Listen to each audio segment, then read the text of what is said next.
Ons is almal ywerig besig om die evangeliewerk oor see sowel as in Korea uit te voer. Soos die evangeliewerk versnel, glo ek dat gebed, die asem van ons siele, altyd onophoudelik gemaak moet word. As ons na die inhoud van die gebede van Jesus en Daniël kyk, het Jesus vroeg in die oggend gebid. Op dieselfde nag van die Pasga het hy sy disippels na die tuin van Getsemane geneem en alleen weggegaan om te bid. Toe het hy 'n versoek gerig. Staan op en bid, sodat julle nie in versoeking kom nie. Nadat Jesus 4 ure gebid het en teruggekom het, het hy hulle almal aan die slaap gevind van uitputting. Hy het hulle weer wakker gemaak. Waak en bid, sodat julle nie in versoeking kom nie.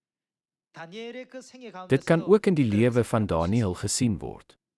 Daniël, wat elke dag vurig tot God gebid het in die leeukuil ingegaan. Maar die leeu's het hom geen kwaad aangedoen nie. Dit laat ons dink, was dit nie as gevolg van die krag van die gebede wat hy konsekwent gedoen het nie. Daarom, deur die woorde van Jesus in Johannes hoofstuk 15, laat ons weer eens besef dat ons op 'n tyd gekom het waarin ons meer moet betrokke raak by gebed, die asem van ons siel, en hoop dat alles deur gebed bereik sal word in alle sake.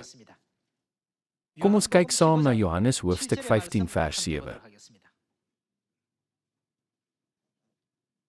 As julle in my bly, en my woorde in julle bly, vra dan wat julle wil, en dit sal met julle gebeur.